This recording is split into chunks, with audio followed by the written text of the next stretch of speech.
Son las 6 de la mañana. Llega la hora de la verdad. Para pensar y analizar las noticias de Colombia y el mundo. La hora de la verdad. En la red de Radio Red RCN. Con Fernando Londoño Hoyos.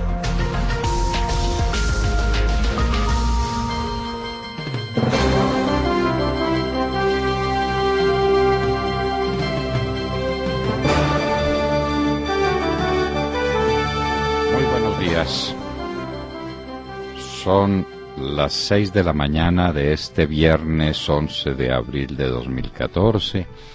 Esta es la hora de la verdad y estos temas y asuntos que trataremos en la grata compañía de ustedes en las próximas horas. El presidente Santos pensaría 2 veces antes de capturar a Timochenko. El presidente Santos, queridos oyentes, es un prevaricador. Un funcionario público, un servidor público, no puede hacer lo que le parezca que deba hacer, lo que le dé la gana hacer, ni lo que piense 2 veces para hacer. Un funcionario público tiene que hacer lo que la ley le manda. Y lo que la ley le manda al comandante de las fuerzas militares y de la Policía Nacional es capturar a los bandidos donde quiera que se encuentren. Los tiene que perseguir, los tiene que buscar y los tiene que capturar. Y si descubre dónde están, no tiene alternativa. El policía, el mayor de los policías, que es el presidente Santos, o el policía de la esquina, no puede decir, voy a pensar a ver si a este ladrón lo capturo o no lo capturo. Si al bandido que corre por allá lo persigo o no lo persigo. No, la ley le ordena perseguir y capturar a los bandidos. El presidente Santos es un prevaricador. Más sobre la muerte de Adán Quinto. Este es un tema que no puede quedar en la impunidad ni puede quedar en el abandono. No es el primero que muere. Han venido asesinando sistemáticamente a los líderes de las comunidades negras del Jiguamiandó y de Curvarado. Y esto viene ya desde hace mucho tiempo, y el gobierno lo sabe. Estos negros vinieron aquí a Bogotá varias veces, los recibimos, le pedimos a las autoridades que los recibieran, los recibieron de mala gana o de buena gana, y lo cierto es que no les dieron protección, que los dejaron abandonados a su suerte. La Unidad Nacional de Protección dice que es que Adán Quinto no esperó a que llegara el escolta. Gracias a eso no estamos llorando 2 muertes sino una, porque la protección que le tenía brindado el gobierno nacional a Adán Quinto era completamente insatisfactoria, visiblemente insatisfactoria, ridículamente insatisfactoria.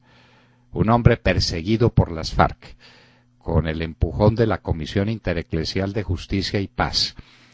Es decir, es un hombre condenado a muerte y le ponen un escolta para que lo acompañe, es decir, para que los maten a los 2. Adán Quinto había dirigido derechos de petición recientemente que no fueron escuchados. Dijo, me obligan a ir caminando por la calle porque no me reemplazaron la camioneta que tenía y que me la quitaron. Son palabras de Adán Quinto. ¿Y quién lo va a matar? También lo dijo el sumo pontífice, lo dijo a todo el mundo. Pero aquí en Colombia no pasa nada. Y sobre todo si el muerto es un negro y es del Chocó, ¿qué importa, verdad? ¿Qué importa? Es la misma, exactamente la misma dialéctica feroz que cuando pusieron la bomba en Quibdó, en el supermercado de Quibdó.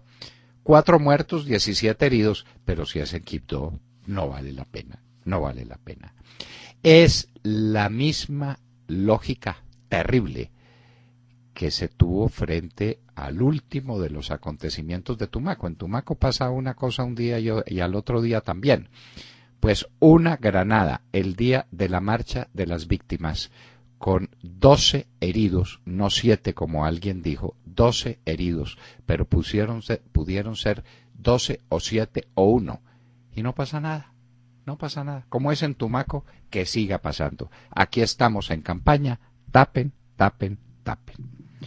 ¿Qué pasó ayer en Caracas? Diálogos con la oposición sin la oposición. Una mesa de unos arribistas, de unas personas que dicen representar lo que no representan, se han reunido con Maduro para discutir qué, nos preguntamos. ¿Irán a discutir la salida de los cubanos que están en Venezuela infiltrados en las fuerzas militares y en todos los mecanismos de poder? ¿Irán a discutir el modelo de desarrollo económico para acabar con el socialismo del siglo XXI? ¿Qué es lo que van a conversar? Nada, nada. Pero hay diálogos. Se trata de quitarle presión a esa olla que va a explotar muy pronto en Venezuela, con cancilleres o sin cancilleres. Allá está la canciller nuestra, la amiga del señor Maduro, viendo qué puede hacer por rescatar a su amigo del naufragio. Pero es que son amigos, es que para allá nos llevan, es que nos queremos parecer a ellos porque uno se quiere parecer a sus amigos. El presidente de la Corte Internacional de Justicia lamentó el retiro de Colombia del Pacto de Bogotá. Justifica el fallo a favor de Nicaragua. A estas alturas de la vida, uno de estos prevaricadores que dijo no haber recibido ninguna presión, ¿no? Y las presiones de Rusia, y las presiones de China, y las presiones de Brasil dentro de la Corte misma. Es que no son presiones de fuera, son presiones de dentro de la Corte. Una partida de magistrados prevaricadores que no administran derechos, sino que hacen política. Eso fue lo que pasó. Y Colombia no lo entendió, no lo supo ver, y simplemente nuestra canciller dijo que iban a dictar un fallo salomónico, es decir, parte para uno y parte para otro, y fue lo que hicieron. Una partecita para Nicaragua, es decir, casi todo nuestro mar, y el resto para nosotros, de manera que atendieron lo que la ministra dijo que iba a suceder. Ayer cayeron duramente las bolsas del mundo. Razón fundamental, se ha confirmado el enfriamiento de la economía china, lo que va a llevar a un enfriamiento de la economía mundial. Están hablando de un peligro rarísimo, la deflación. A pesar de que meten y meten y meten dinero en la economía, cada vez hay menor actividad económica porque cada vez hay menos capacidad de compra. No hay capacidad de compra. Y no hay capacidad de compra porque no hay grandes procesos de desarrollo económico, porque no hay una dinámica económica que permita absorber esos recursos. El dólar en Colombia sigue cayendo estrepitosamente. Bloomberg lo denuncia en 1.917 pesos. Y es que el gobierno necesita que entren dólares para financiar su déficit. El interés del gobierno está contra el interés del país. Pero a Santos lo que le preocupa es su imagen. Y por eso hace cosas como la que hizo ayer para terminar el paro arrocero. Se comprometió con los arroceros a comprar toda la cosecha a un determinado precio. Lo que hizo con los paperos, compren papas, después las botamos, las regalamos, hacemos cualquier cosa. Para eso hay dinero, y para eso vienen los capitales golondrina. Compren la cosecha de arroz. ¿Cuánto valen 200.000 toneladas de arroz a un precio? Vamos a establecer el precio al que finalmente se fijó, si es a 100 o a 120 pesos el kilo de arroz. Entonces vamos a hacer cuentas y les vamos a decir a ustedes cuánto cuesta esa cosecha de arroz y cómo la va a transportar el gobierno y dónde la va a almacenar el gobierno y cómo la va a distribuir el gobierno. El gobierno, con tal de no tener problemas, con tal de no tener dificultades preelectorales, hace cualquier cosa. Cualquier cosa es una locura, como esas, por ejemplo. En aprietos, la señora Cristina Fernández, la presidenta argentina, por el paro contra la inflación y la inseguridad. Miren ustedes, las razones exactamente las mismas de Venezuela, solo que la inflación en Venezuela es más dura, la inseguridad es más dura, pero Argentina va siguiendo los pasos de Venezuela, uno detrás del otro, y tiene por presidente a una mujer absolutamente incompetente, incapaz. Lo de Argentina va a estallar, como nos lo decía uno de los grandes economistas de Argentina hace pocos días. El caso del asesinato de Álvaro Gómez Hurtado lo llevará la familia a la Comisión Interamericana de Derechos Humanos, después de 18 años de impunidad absoluta, de incapacidad total del gobierno por averiguar de qué se trata, porque todos sabemos quién mató a Álvaro Gómez Hurtado. Precisamente al entierro de uno de los asesinos concurrió uno de los negociadores nuestros en La Habana y actual miembro de la Fundación Buen Gobierno. Allá estuvo en el entierro, porque lo mataron, pues parte del AMPA. A ese coronel lo mataron y entonces el general, ¿qué sabemos?, estuvo en el entierro.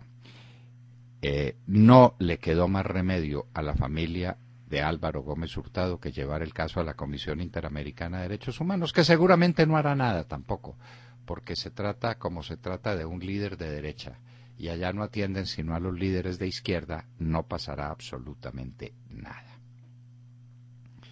Rusia amenaza a toda Europa con suministro de gas. Ya dijo, como el gas pasa por Ucrania. Como Ucrania no me paga, porque no tiene con qué pagarme, entonces yo lamento mucho, pero no les voy a poder mandar gas.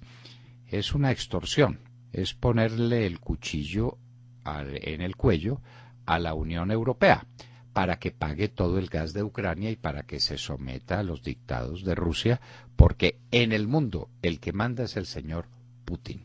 Y el señor Obama, qué pena decirlo, qué dolor decirlo, es un pobre pelele. De su parte, la OTAN es la organización del Tratado del Atlántico Norte, la organización que se creó después de la Segunda Guerra Mundial para hacerle contrapeso al Pacto de Varsovia, que era el pacto que unía a todas las tropas de la Unión Soviética, dizque para protegerse de Europa, para atacar Europa y para atacar al mundo durante la Guerra Fría. Pues la OTAN le dice a Putin que no habrá conversaciones, ni maniobras, ni contactos mientras no retire sus tropas de Ucrania. Otra amenaza y Putin se ríe. Sigue misterio del avión malayo. ¿Por qué giró y bajó? Es el misterio del primer día, pero que vuelve hoy a ponerse de presente ante los ojos del mundo. El avión malayo llevaba una determinada ruta, y de pronto gira a la izquierda y de pronto baja, al parecer para colocarse en una altura inferior a aquella en la que los radares son capaces de captar las señales del avión. ¿Por qué? ¿Qué pasó? El misterio sigue intacto. Ola de inmigrantes llega a Italia. La llegada de los bárbaros. Europa no va a poder contener esa oleada de inmigrantes desesperados que vienen de África, acosados por todo lo que están acosados. Gobiernos dictatoriales que se robaron esos países africanos, dejaron a la gente en la miseria, la tala inmisericordia de los bosques, el desierto de Sahara que sigue aumentando año por año su superficie. La gente prefiere tirarse al mar, a ver si al otro lado del mar encuentra una posibilidad de vida. En las últimas 48 horas, señoras, 48 horas han llegado a las costas italianas 4.000 inmigrantes africanos. Y se calcula que en los últimos meses son más de 20.000. ¿Qué va a hacer Italia con esa oleada? Nos preguntamos, ¿qué va a hacer Europa entera con el problema negro, con el problema de África? Y hoy en la historia hablaremos de los tratados de Utrecht. El momento en que el Imperio Español dejó de serlo, en que se repartieron los despojos de la antigua gran potencia mundial, que de serlo aquella en la que no se ponía el sol en sus dominios, quedó convertida en la nada por obra de gobiernos ineficaces, incompetentes. ¡Ay, Dios mío! Lo que pasó con los Austrias, Felipe IV, la guerra de sucesión española y el desastre jurídico con el tratado o los tratados de Utrecht. De todo esto y de mucho más hablaremos con ustedes en las próximas horas, en la Hora de la Verdad. Muy buenos días a todos. Bueno, pues hay mucha polémica, indignación y rabia, usted lo decía en la introducción del programa, a consecuencia de unas declaraciones del presidente Juan Manuel Santos sobre un hipotético ataque al narcoguerrillero Rodrigo Londoño, alias Timochenko, y cómo él se pensaría dos veces antes de atacarlo, dando a entender el momento decisivo que se vive en las negociaciones de paz en La Habana. Por culpa de esas negociaciones, dijo el presidente Juan Manuel Santos que él se pensaría dos veces si lo atacaría o no. Según dijo Santos, el gobierno y sus fuerzas militares saben más o menos dónde está Timochenko, y aunque en noviembre del 2011, cuando ya se habían hecho contactos explorando la posibilidad de iniciar conversaciones de paz, le tocó ordenar el ataque contra Alfonso Cano, ahora, dice el presidente Juan Manuel Santos, las condiciones son distintas. En otras palabras, el presidente Santos, si tuviera a tiro a Timochenko, se lo pensaría dos veces antes de disparar y cumplir con la ley. Es decir, estaría dispuesto, como usted dijo, a prevaricar, que es aquel delito en el cual incurren los funcionarios públicos, autoridades, jueces, entre otros, cuando faltan, ya sea a sabiendas o por ignorancia inexcusable, a las obligaciones y deberes inherentes al cargo que desempeñan. De modo que el presidente Santos, al ser tan considerado con el narcoterrorista Timochenko, no estaría declarando un fuego unilateral como le reprochó el expresidente Andrés Pastrana muy oportunamente a través de su Twitter. Estaría prevaricando, no estaría cumpliendo con su obligación como jefe de Estado. El candidato presidencial, Óscar Iván Zuluaga, le preguntó también vía Twitter, y les toca vía Twitter porque sabemos que no le gustan mucho los debates, ¿no? Le preguntó si cree que Timochenko pensó dos veces la tortura de los policías del Cauca y le recordó al presidente Juan Manuel Santos que es el comandante en jefe de las fuerzas militares y la policía. Pregunto, ¿qué significado tienen estas declaraciones del presidente Juan Manuel Santos diciendo que se pensaría dos veces el ataque a Timochenko? ¿Significa que antes de disparar o capturar, la fuerza pública debe consultar con el presidente si cualquier movimiento puede afectar a la mesa de negociación de La Habana? ¿O es un fuego unilateral no declarado por parte del gobierno, como dijo a través de Twitter el expresidente Andrés Pastrana? ¿Qué piensan? Bueno, Montserrat, mire, como aquí hablamos con los documentos en la mano, le quiero leer lo que dice el artículo 414 del Código Penal colombiano. El servidor público que omita, retarde, rehúse o deniegue un acto propio de sus funciones, incurrirá en prisión de 2 a 5 años, multa de 10 a 50 salarios mínimos e inhabilitación para el ejercicio de derechos y funciones públicas por 5 años. Entonces no se le olvide, el que omita, retarde, rehúse o deniegue un acto propio de sus funciones. Como jefe de la policía y comandante supremo de las fuerzas militares, el presidente Santos tiene la obligación que tienen todos los militares y que tienen todos los policías de este país de perseguir a los delincuentes, sin pensarlo dos veces. No lo pueden pensar dos veces. Y si lo piensan dos veces, prevarican, porque están retardando, omitiendo o denegando un acto propio de sus funciones. Pero le voy a leer otro articulito interesante. 446. El que tenga conocimiento de la comisión de la conducta punible y sin concierto previo ayudare a eludir la acción de la autoridad o a entorpecer la investigación correspondiente, incurrirá en prisión de 1 a 4 años. Ese delito se llama de encubrimiento en el grado de favorecimiento.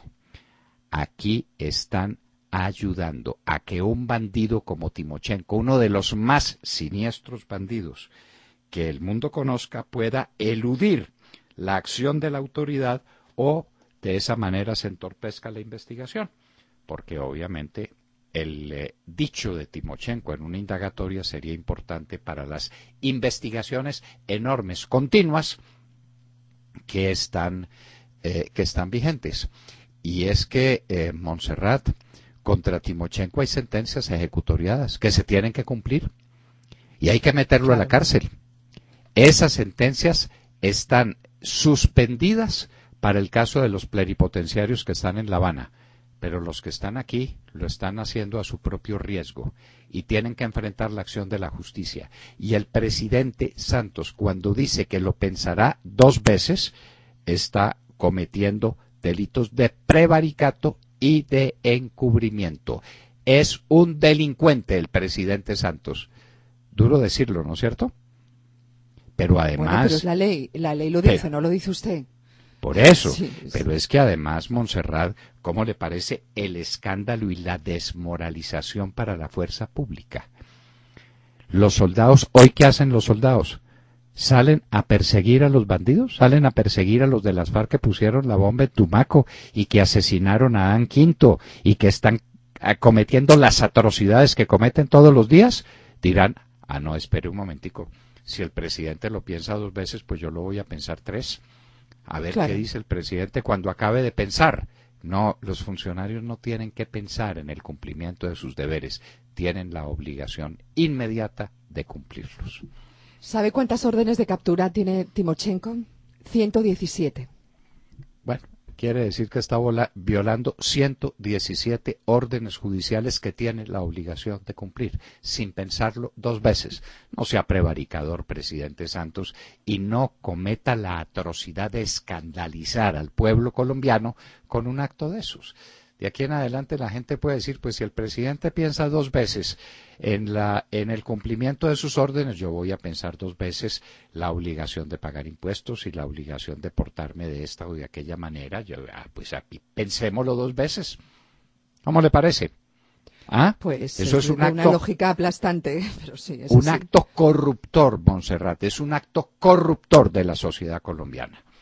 Allá pues encerrados aquí en la vecindad del presidente y quien lo interrogaba, el presidente resolvió escandalizar al país, cometer delitos, anunciar la comisión de delitos de prevaricato por omisión y de encubrimiento, y eso le parece muy bien, le pareció inteligentísimo, es que hay que proteger los diálogos de La Habana.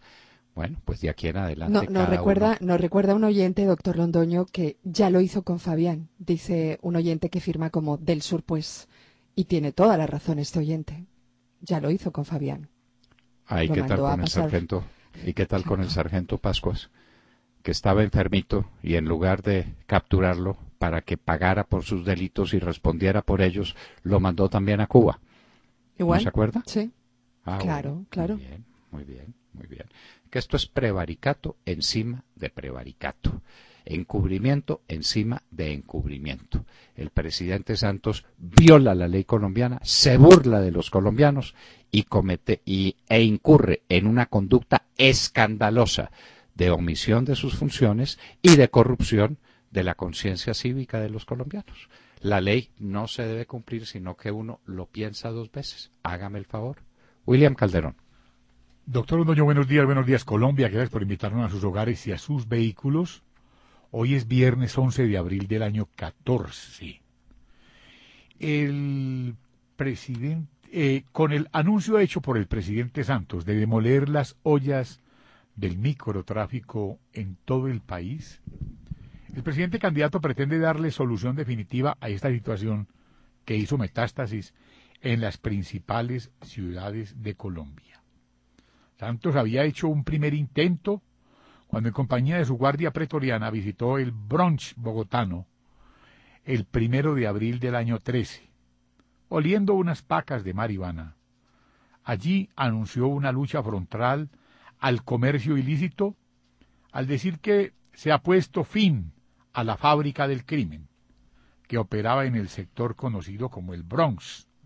El presidente Santos le fijó un plazo máximo, en ese entonces, hace un año, 10 días, le fijó un plazo máximo de 60 días calendario a las autoridades para que terminen con otras 24 ollas que han sido detectadas en 20 ciudades del país. Ayer, un año después, dice que en Bogotá existen ya 3.000 expendios de microtráfico. Mientras tanto, el alcalde de Medellín, sensatamente, pide herramientas jurídicas para demoler las ollas del vicio. La administración de la Sultana del Valle, Cali, respalda medidas que permiten demoler expendios de droga en sitios como el Calvario y el barrio Sucre. Para tal efecto, el señor presidente de la República ordenó allanar 274 sitios. Santos dijo: señores generales, señores coroneles, la orden es clara y contundente. No dejen ninguna de esas casas o expendios sin derribar. Recordemos que Gustavo Petro, exalcalde de Bogotá, instaló sitios con fines terapéuticos para tratar adictos, suministrando marihuana para tratarlos en la ciudad capital, como quien dice, con pelos de la misma perra. Otra bandera electoral del presidente candidato para recuperar su imagen, doctor Londoño. Mire, los allanamientos no los ordena el presidente de la República. El allanamiento es una decisión judicial. Los jueces son los que ordenan los allanamientos. Y las demoliciones son otro cantar, y otro cantar bien complicado. El presidente Santos tiene unos asesores jurídicos ahí muy raros, pero en víspera electoral, entonces aparece haciendo lo que no ha hecho en 4 años, y entonces quiere dar la imagen de que está combatiendo las ollas del microtráfico, que todos sabemos son el principio de la inseguridad ciudadana. Y esas ollas, cuénteme una cosa, ¿de qué se nutren, William? ¿De qué se nutren? Lo que venden en las ollas, ¿de dónde viene? Por Dios. Pues de lo que proveen los narcotraficantes. Claro. ¿Y quiénes son los narcotraficantes y dónde están? Están en La Habana conversando con el señor Santos.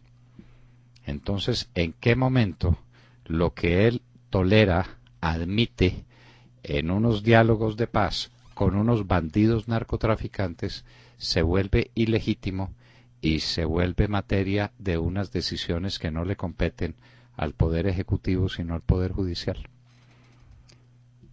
Mire, esto es una metida de pata encima de otra. Yo no conocía a una persona con mayor capacidad para meter la pata como el presidente Santos. Sobre todo ahora cuando está desesperado, porque sus compañeros ahí en la Fundación Buen Gobierno y en su campaña le dicen: por Dios, presidente, esto se nos vino al piso, hay que hacer cosas. Entonces hace cosas, y entonces decreta allanamientos, y ordena demoliciones, y promete construir carreteras, y promete construir mega hospitales, y comprar arroz. Esto tiene la misma lógica que la compra de arroz. Es un movimiento nervioso, incontenible, de una persona que sabe que está contra la pared y quiere recuperar una popularidad que no le vendrá nunca. Entonces, ahora pues, Fabián Ramírez seguramente allá en La Habana le dirá a los negociadores, a Humberto de la Calle, y dice: bueno, no me vaya a apretar mucho el negocio, porque pues usted sabe que se cae el negocio. Claro, es cuestión de negocios. Y si no, ¿de dónde viene la cocaína que se procesa en las ollas? Esa cocaína viene de Fabián Ramírez y de todos sus compañeros. Les puede preguntar, si el presidente quiere más direcciones, se las puede preguntar a esos bandidos que están en La Habana conversando con él. Jessica López. Hola, buenos días para todos. 6:33 en la mañana. Hoy vamos a finalizar esta semana hablando de la, entre comillas, histórica reunión que tuvo lugar ayer en Venezuela entre Nicolás Maduro y 8 representantes de su gobierno y 10 miembros de la oposición del vecino país. Luego de chequear hoy los diarios de Venezuela y algunos de los periódicos más importantes del mundo, hemos llegado a una conclusión, y es que la cadena británica BBC resume de la mejor manera lo ocurrido ayer en Venezuela. Abro comillas. 6 horas, una veintena de declaraciones, numerosas acusaciones y miradas desafiantes. Cierro comillas. Esto, para que ustedes tengan presente, fue lo que se empezó a vivir ayer a eso de las 8 de la noche en el Palacio de Miraflores. El diálogo entre Maduro y la oposición, que contó con el aval de 3 ministros de la UNASUR y tuvo la bendición del Papa Francisco, empezó con un literal monólogo de Maduro que duró 40 minutos. Lo que dijo él en estos 40 minutos, lo que destacamos es que dijo de manera textual: aquí no hay negociaciones ni pactos, lo único que estamos buscando es un modelo de coexistencia pacífica, de tolerancia mutua. Cierro comillas. Después empezaron a pasar varios de sus ministros. Rafael Ramírez, el vicepresidente del área económica de Venezuela, quien anoche estuvo presente en este histórico diálogo, señaló concretamente que la revolución bolivariana le ha devuelto a Venezuela las posibilidades de un futuro soberano e independiente. La revolución bolivariana, según él, le ha dado una lucha extraordinaria para tener las bases de la economía profundamente soberana, la que tiene hoy actualmente Venezuela. Diosdado Cabello, el presidente de la Asamblea Nacional, en este diálogo realizó nuevamente un llamado a la oposición para que se aparte de la violencia y se una a la pacificación de Venezuela. Manifestó que los opositores del vecino país son expertos en decir: aquí yo no fui. También tildó a Enrique Capriles de ser un asesino fascista que tiene problemas, que no entiende que perdió las elecciones de abril.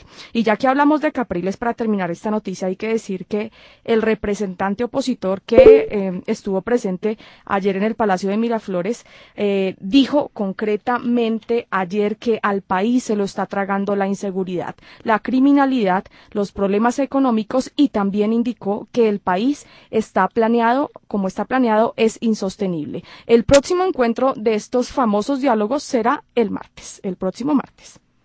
Y mientras tanto los cancilleres se van a quedar allá en Venezuela. No hay una manifestación pública, no hubo un comunicado oficial, no sabemos qué vaya a pasar, pero lo que dijo Maduro ayer y lo que repitió el pasado martes es que ellos van a estar en todos los diálogos presentes porque son las personas idóneas para decirle a él qué es lo que debe hacer con esta difícil situación que se vive en Venezuela. Bueno, por nosotros la canciller se puede quedar allá, nadie lo va a notar, nadie se va a dar cuenta. Si está allá o está aquí, da lo mismo o no. De modo que se puede quedar en Venezuela acompañando a su amigo Maduro en estos diálogos que obviamente, evidentemente, fatalmente no conducen a ninguna parte. No. Porque es que el problema de Venezuela es de fondo, es hondo. ¿No mencionaron en la discusión de los diálogos la presencia de Cuba en Venezuela? No, señor. ¿No lo dijo la oposición? No. Bueno. ¿No hablaron del apoyo de 12.000 millones de dólares a Venezuela con la plata, a Cuba con la plata de todos los venezolanos? No, tampoco. Bueno, ¿no hablaron de los problemas de abastecimiento y de cómo en los mercados la gente no tiene que comprar y la gente está enloquecida, desesperada? Eso sí lo hablaron, pero pues mire la respuesta del señor Rafael Ramírez. La revolución bolivariana le ha devuelto las posibilidades de un futuro soberano e independiente. Allá no hay problemas económicos y eso es problema de la oposición. Qué horror. Qué horror. Bueno, Alejandro Ramírez. Buenos días a los oyentes de la Hora de la Verdad. Hoy los saludamos con la noticia del acuerdo que alcanzaron los arroceros con el ministro de Agricultura, Rubén Darío Lizarralde, ayer en el Espinal Tolima, que permitió levantar el paro. Convencido de la impopularidad que para su reelección conllevaría un paro en la principal vía del país, la vía panamericana, y en la vía Almeta en temporada de Semana Santa, el gobierno del presidente candidato Juan Manuel Santos decidió comprar la cosecha de los arroceros, así como lo hiciera el año pasado para conseguir levantar el paro de los paperos. 7 compromisos firmó el ministro Lizarralde, donde destacamos los siguientes. El gobierno se compromete a comprar la cosecha nacional desde ayer jueves 10 de abril y hasta el 15 de marzo del año 2015. respetar la resolución de precios mínimos de compra establecidos en el acuerdo de Villavicencio, el cual será de 121.000 pesos por carga. El gobierno creará un molino regional en el sur del Tolima. El alivio de la deuda, la normalización de cartera para apoyar a los agricultores que tienen obligaciones vencidas. Este último compromiso de tipo financiero incluye la condonación de la deuda por la adecuación de tierras en el Tolima, la ampliación de los plazos de compra de cartera al agro, de 2 a 3 años de periodo de gracia y de 7 a 10 años de plazo dado al crédito, con asignación de recursos suficientes al crédito. Nada se dijo sobre el problema del contrabando de arroz desde Ecuador y Perú, el que según fuentes de Fediarroz es una de las maneras de lavar dinero proveniente del narcotráfico. El desespero del ministro Lizarralde para levantar el paro quedó plasmado en el documento, donde afirma que estos compromisos son vinculantes, de ejecución inmediata y de obligatorio cumplimiento. Doctor Londoño, para asegurar su reelección, al presidente candidato Juan Manuel Santos no solo le ha tocado acudir a los auxilios parlamentarios, ahora se dispone a comprar la producción agrícola nacional. A ver, ¿cuánto vale la cosecha de arroz en el país? ¿Cuánto arroz se produce en Colombia al año? 500.000 toneladas de arroz, doctor Londoño. Y esos 120.000 pesos usted dijo que era por carga. Yo no sabía que el arroz también se midiera por cargas. Así es, doctor Londoño. ¿Y cuántos kilos tiene una carga? No sé, doctor Londoño. Me imagino que 25 arrobas. No, como que me imagino. 25 arrobas. ¿Y eso se parece a cuál carga? Una carga de café tiene 10 arrobas. Un bulto de café tiene 5 arrobas. Son 125 kilos, doctor Londoño. Una carga son 125 kilos. Haga la multiplicación y saque cuentas de cuánto le vale eso al gobierno nacional. ¿Y dónde va a almacenar el gobierno nacional esa cantidad? ¿Son cuántas toneladas? 300.000 toneladas, 400.000, 250.000, ¿cuántas toneladas? Tenemos que hablar con un experto para que reduzca esto a cifras, y a camiones. ¿De cuántos camiones necesita disponer el gobierno nacional?